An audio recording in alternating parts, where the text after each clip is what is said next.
We have examined income of a country in great detail, which is the first key economic indicator. And now what we do is we look at the second key economic indicator, unemployment or employment issues. And this again is something very serious. It impacts each one of us. If we have a job, life is good. If not, then we are in trouble. So let us examine unemployment from the perspective of a country, the US. To understand unemployment issues, let us look at the entire population of the US. And this entire population can be divided into two parts. One being people who are not in labor force, that is, they could be children, or they could be people who do not want to work, or people who are old, not in labor force. The other part of the population can be considered to be in labor force, and this labor force is made up of two parts: one, employed people, and two, unemployed people. Now let us look at uh, the legal definition of an employed person in the US. These stats are compiled by Bureau of Labor Statistics, and what they do is they interview a select sample of people over 4 weeks period, and they have 1 week which is considered to be the reference week. And according to them, an employed person is a person who's 16 years and over, who during the reference week had at least 1 hour of paid employment or 15 hours of unpaid employment.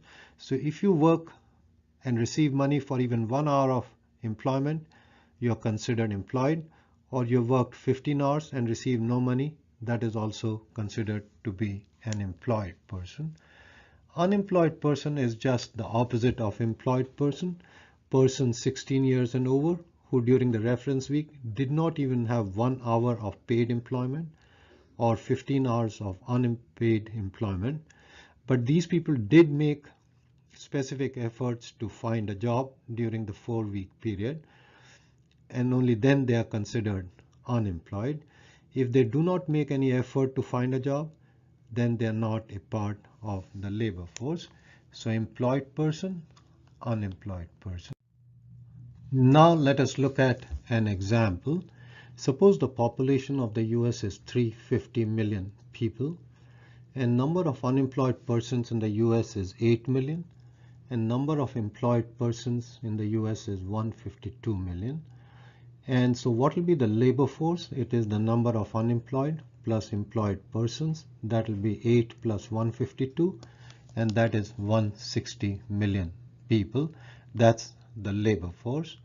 And so 190 million people in the US are not in labor force. They could be children or really old people. One of the key things that we are interested in as far as unemployment goes is to figure out the unemployment rate. And unemployment rate can be abbreviated as UR. And this we calculate using the following formula: number of unemployed persons divided by number of persons in labor force, and this ratio times 100. So we know number of unemployed persons in the US is 8 million. We divide this by labor force, which is 160 million, and this ratio times 100, and this gives us 5% as unemployment rate.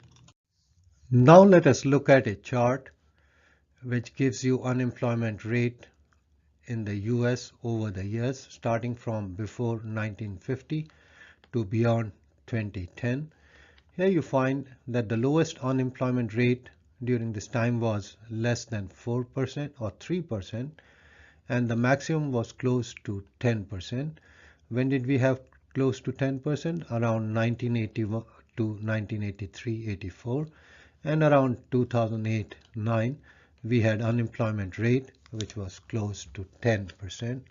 So unemployment rate fluctuates year to year, and it could be very high or it could be extremely low. Now let us look at different types of unemployment. The first one is frictional unemployment. For example, if you quit a job that you don't like and you are looking for some other job, in that case you are frictionally unemployed. If someone is fired and is looking for another job, again you are in between jobs and you are considered frictionally unemployed. The second type of unemployment is called structural unemployment, and this is a mismatch of skills between supply and demand for labor. And to understand this, just look at the following example. Any growing country will have sectors which are being introduced, the new sectors are being introduced, and some industries are dying down. For example, Pittsburgh, Pennsylvania used to be the steel capital of the world, but because of foreign competition, the steel production in Pittsburgh, Pennsylvania started to decline. And so a lot of steel workers were laid off and they tried to look for jobs. They couldn't find any. Why? Because the steel industry was on a decline and ultimately got eliminated or finished in Pittsburgh, Pennsylvania. So these guys were laid off, and the only way they could find a job is they had to be retrained and retrained in new skills. So these laid off workers were trained in the field of computers, and now Pittsburgh, Pennsylvania has become a hub for computer engineers. And so so just remember, when an economy is growing, it's undergoing structural adjustment. Some new industries are emerging and old industries are dying down. And because of that, people who are in the dying down industry are likely to face structural unemployment, and they have to be retrained before they can get employed. Now, frictional and structural unemployment are considered to be natural or normal for any economy. And when you add up these two, what we get is natural rate of unemployment, which we'll call NRU. And this is just a sum of frictional and structural unemployment. And NRU is an important concept, and we'll discuss it further as we go along. The fourth type of unemployment that you should know is cyclical unemployment. And this happens because of the phenomena of business cycles. And business cycles refers to the movement of GDP over time. So we'll consider this in detail too. Now we talked about natural rate of unemployment, or NRU, and this is just a sum of frictional and structural unemployment. And if you look at the natural rate of unemployment, it was about 5.2% in 1950. It goes up to about over 6% in the 70s, and as of now it is below 5%. And so this frictional plus structural unemployment can also vary. It's not a fixed number, but for our purposes we'll assume NRU to be 5% for the US. Now let us look at the relationship between GDP and unemployment. And for this, we have to understand the concept of potential GDP. When we say potential GDP, this simply means GDP that is produced by the economy when we have natural rate of unemployment, and that is something we have assumed to be 5%, the natural rate of unemployment. So potential GDP is something like an ideal that we strive for, and this has to be differentiated from actual GDP that is produced by an economy during a particular year. And based on a comparison between potential and actual GDP, we get the following. Number one, we consider full employment if potential GDP equals actual GDP, and that means in the economy only natural rate of unemployment exists, and that is frictional and structural. So when we say full employment in economics, it simply means 5% of the people are still unemployed, but this is something considered to be normal for an economy. frictional and structural unemployment. If, on the other hand, your actual GDP is less than potential GDP, or you are underproducing relative to an idle, in such a case, this situation is called recessionary gap. And in this case, during a recessionary gap, we have positive cyclical unemployment in addition to NRU. And so the total unemployment in the US could be 8%. If NRU is 5%, then 3% must be cyclical unemployment. And when we have cyclical unemployment, that simply means the number of job seekers is more than number of jobs available, and that's why we have positive cyclical unemployment. This recessionary gap can be compared to inflationary gap.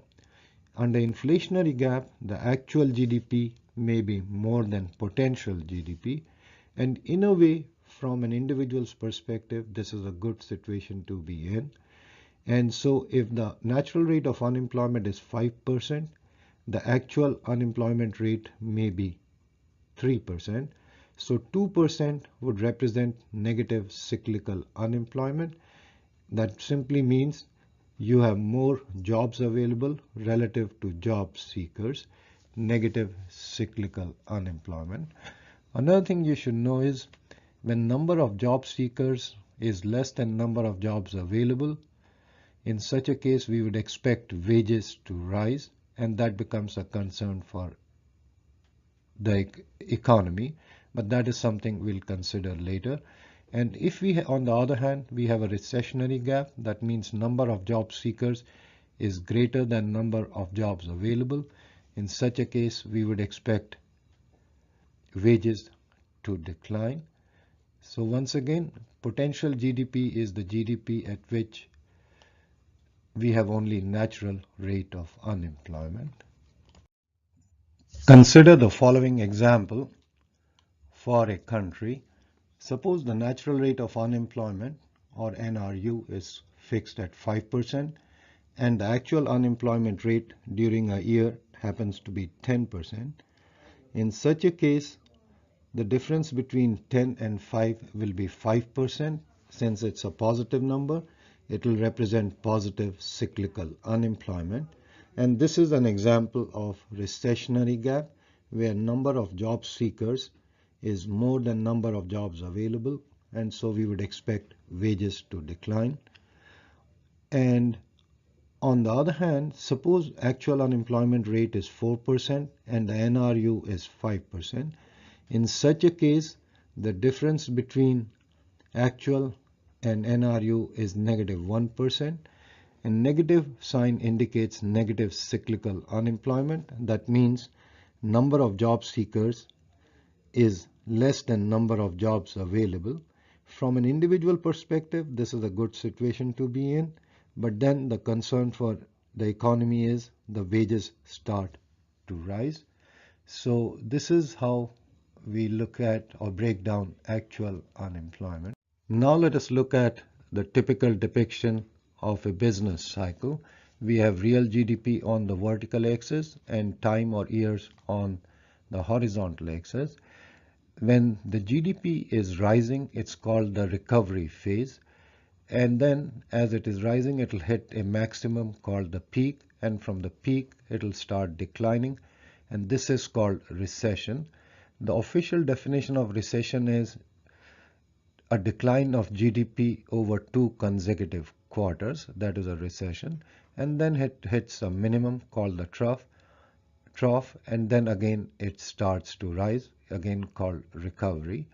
So this is how the GDP moves. For how long the recovery lasts or for how long is the recession, we just do not know on a priori basis. So this completes this discussion. Thank you for your time.